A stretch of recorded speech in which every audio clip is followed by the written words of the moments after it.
maa leen nuyu yéen ñëpp mën na nit daf donc ginnaaw bi mu masawoo Sénégalais yëpp di masawu famille suñu martyrs yi nga xamante si daanu nañ ñu ngi leen ñaanal yàlla yërëm leen. ñu ngi masawu seen famille yëpp, ñu ngi masawu seen mbokk yi, seen waa koñ yi, seen waa dëkk yi fu ñu dëkk ci Sénégal ñu ngi partagé ak ñoom douleur boobu noonu. suñu xol yi mi ngi saigné instant bi nii, moo tax li ñuy jubilé amu fi parce que gagné wuñu dara pour le moment. am na benn pas bu ñu def certes, mais on a perdu nos frères et nos sœurs. te loolu métti boobu noonu dañu koy ànd ak famille yooyu yëpp ak dëkk yooyu yëpp dañu koy ànd ak ñoom.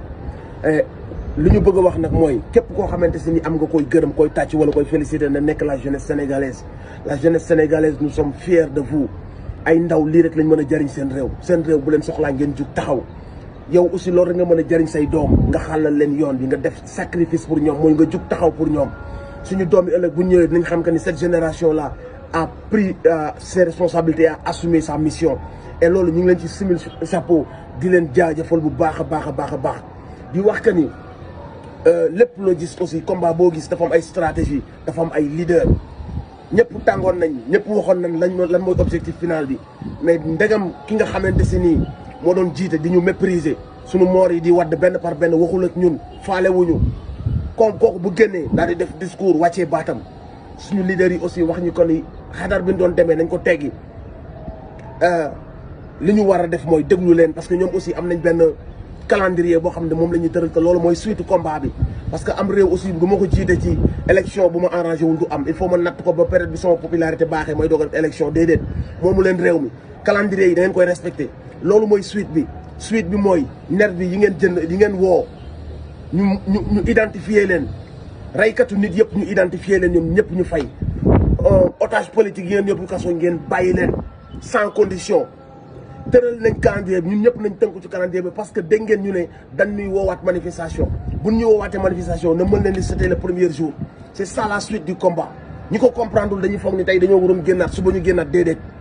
def nañ benn premier pas, ñoom wàcce seen baat, ñun ñu def tekk. am na benn calendrier bu ñu leen di imposer, ñun ñëpp nañ tënku ci loolu. bu ñu woowee ci biti ñu dem manifester ba bis bi ñuy àgg ci démocratie bi mu toogaat. donc loolu mooy la suite du combat. may fàttali que ni ñun li ñu mën a def, ñun ñu dëkk ci koñ yi, suñu mbokk yi nga xamante si nii seen liggéey yàqu na ci, wala seen boutique toj si, wala affaire yu mel noonu, ñun ñu dëkk ci koñ yi, ñu def ay comité, ñu def ay collecte, ñu mën a jàppale suñu commerçant yooyu wala ñi yàqule, ñu jàppale leen. barki demb koñ bi ma dëkk restaurant bi yoonam nekku si, mais xam nga booy yi day am ñu leen rax, dañoo ñëw toj ay vitram, toj ay mbiram. après ma xam que ni lii lépp ñun leaders yi am nañ ci benn part de responsabilité. dama dem wuti 100 000 francs ñëw fekk borom restaurant ma jox ko da ko wàññee ko dégâts yi, wax sama jarbaat bi wëral waa koñ bi suñ mën a def ay collecte ñu ñëw jàppale ko loolu noonu laay wax que ni ñun ñu nekk ci koñ yëpp ñiñ gis que ni am na ay dommages collatéraux, ñu xool naka lañ leen ba fa leen ndàmpaay, donte mënuñoo faj lépp, ñu xool naka lañ cotiser jàppale leen seen ay vitres yu toj wala nangam sangam. mbiru patriote lañ woote, mooy solidarité, jàppalante suñu biir. koñ yi nga xamante si ni salté na, am na ay xeer, am na ay lii, képp ku fa dëkk ci koñ yooyu noonu nañu def ay comité, ay petit groupe, ñu setal fépp mu set wecc, dëkk bi rafetaat. parce que ñun les patriotes loolu la ñu bëgg, suñu dëkk baax, suñu dëkk set. donc genre geste yooyu ñu def, geste de solidarité yooyu ñuy def, loolu mooy dëgëral suñu patriotisme. ci loolu laa leen di woo, restez mobilisés, le combat ne fait que commencer. bu leen déglu kenn kuy ñëw di leen wax léegi laa, restons mobilisés ci l'essentiel. on a fait un pas, mais li des ci combat bi dafa bari. suñu démocratie la ñu bëgg a rétablir. li ñu doon xeex nekkul ñu bàyyi président Ousmane Sonko, parce que déjà kenn waru ko woon jàpp, amuñu charge bu ñu koy topp bu weesoo ay complot yu ñàkk fayda. donc pour ñu libéré ko, loolu du woon mooy combat bi, donte ci la bokkoon. ñoom def nañ benn premier pas. léegi li topp ci combat bi mooy leaders yi toog nañ, am nañ calendrier boobu la ñuy imposer, te calendrier boobu ñuy imposer askan bi moo leen ciy jàppale pour ñu ànd ci, pour que démocratie bi mën a àgg ci niveau bi ñu ko bëgg. donc ce sera ça la suite. na ko ñëpp xamee noonu, jàllalee ko noonu. on reste motivé, on reste en alerte. buñ ñu woowee ñu génn, mais nekkul na dañuy génnaat tey tell am ñuy wax non ana ñu doon génn patati patata. combat boo gis day jaar ci yoon. il faut moom ay leader, il faut ñuy dégloonte, ñu xam fan lañ jëm ak lan lañ bëgg. donc pour le moment nañ déglu leader yi. bu ñu woowee ñu génn, ñu topp calendrier bi, ay élection de am, ku nekk am si chance. boo waree gagné, soo waree perte nga perte, mais lépp am ci yoon ak droit. donc c'est ça la suite du combat. restez mobilisés fu ngeen nekk ci Sénégal.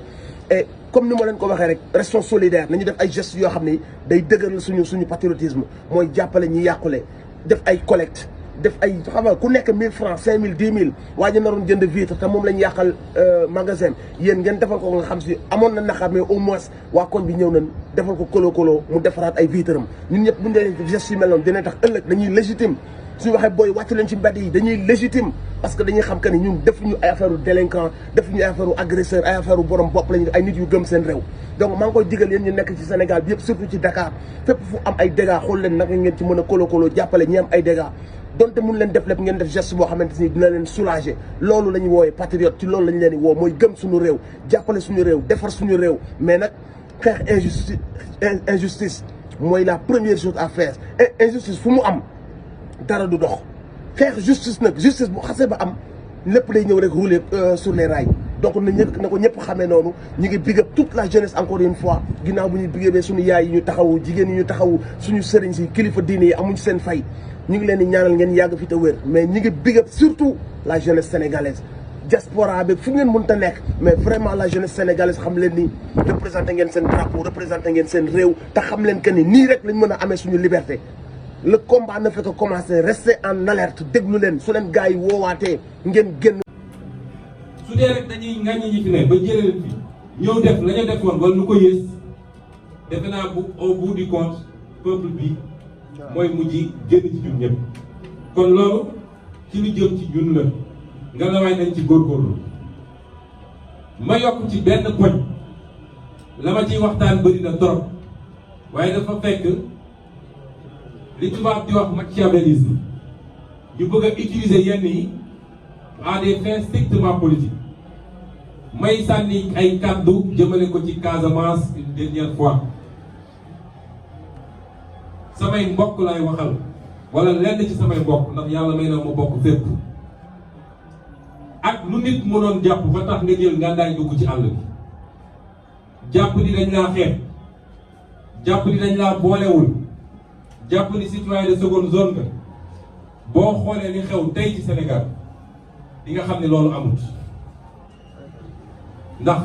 gannaaw bu ma doonee doomu Sénégal doomu Casamance la waaye ñii ñëpp jóg taxaw muy Touba muy Ndar muy Fuuta muy Bakel muy kenn seet Thiès ak feneen jóg taxaw seetuñu ñii fu mu bokk dañu ne dëgg jot na dañu xeex dëgg kon li ma leen di ñaan mooy ci 6 mois yii juróom benn weer yii li ma ñaan samay mbokk ci Casamance ku ci yoroon gànnaay na nga ko teg génn ci àll bi ku ci yoroon gànnaay na nga ko teg sans condition génn ñu bokk ndey bokk bàyyi parce que ñun ñëpp sénégalais la ñun ñëpp africain la ñu gannaaw ga ngeen ànd ak suñu armée fépp fu nit miin nekkoon ngeen wane carte yi ñu génne mini génne ndëb yi sauver population yi bu ñu nangooti ñu ne dañ koy régler par la voie militaire parce que kii tiire ak ki muy tiire ñoom ñëpp doomu Sénégal lañu ñun ñëpp benn lañu kon loolu muy appel boo xam ne maa ngi koy lancé parce que lu ma ñor a ñor la te boo seetee li xew Sénégal tey di nga xam ni Sénégal yëpp wane na ñun ñëpp benn bopp lañu kon lii lañu bëggoon sànni ci kàddu yu gàtt di wax tamit ni li jëm ci mbir mi nee nañu contrôle judiciaire man nag acteur politique la sama indépendance politique kenn du ma ko xañ loolu moom may ma ko kenn ñaareel bi ñun musuñoo daw justice combat de principe mooy li suñuy àq ak li yoon wax ni lii la nañ ko jaarale foofu ba tey jaarewuñ ko foofu te dinañ ko continuer xeex ndax suñuy avocat ñi ngi def recours yi waaye bëgg nañu ci nu ma gën a gaawee ñu dem ci procès ba nu mu gën a gaawee bu boobaa yooxu dina jëm fuñ ko foogee woon may remercier it ci présence su daam yi parce que tudduma góor ñi waaye bés bi bésu jigéen ñi la madame la ministre Aminata Lo Dieng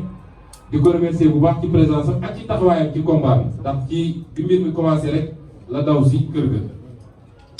Donc je vais récapituler plus brièvement en français.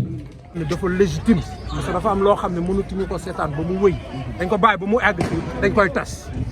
par nag n'importe quel moyen dañ koy tas ba nga xam ne tey sénégalais bu mu ci munti doon ñun nekkuñu en question mais suñuy doom ëllëg ñun nekkuñu en question mais génération yi ñëw ëllëg ban àq lañ leen amal